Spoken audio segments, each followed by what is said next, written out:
non posso in questo momento confermare questa tesi, ma posso solo dire che se la persona fosse del posto sarebbe per tutta la comunità un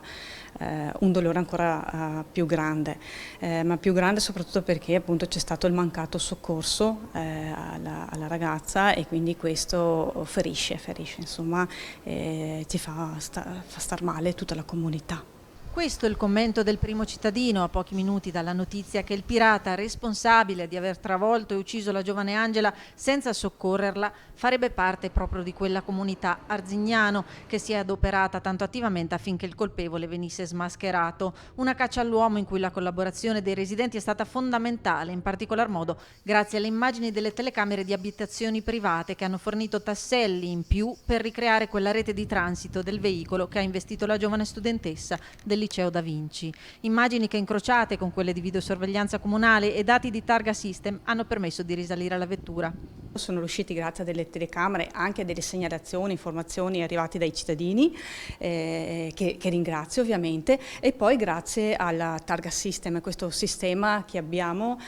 innovativo e quasi unico al Veneto, per il quale riusciamo a rintracciare appunto tutte le auto in uscita e in entrata di Arzignano. Una comunità che resta incredula, che si unisce ancora per una fiaccolata a Castello, organizzata per questa sera dalla parrocchia, in cui la famiglia di Angela è inserita e partecipe, ma anche un cammino silenzioso per riflettere, come ha ricordato Monsignor Lovato, invitando a non giudicare chi sbaglia, perché la fragilità alberga in ognuno di noi. Ci dobbiamo vedere tutti nel Giuda.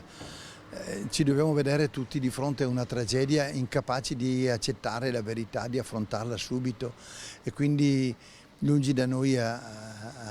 dare un giudizio sulla persona. Certamente l'atto è riprovevole al massimo, quindi non si può, tant'è vero che questa sera che vogliamo fare una piccola fiaccolata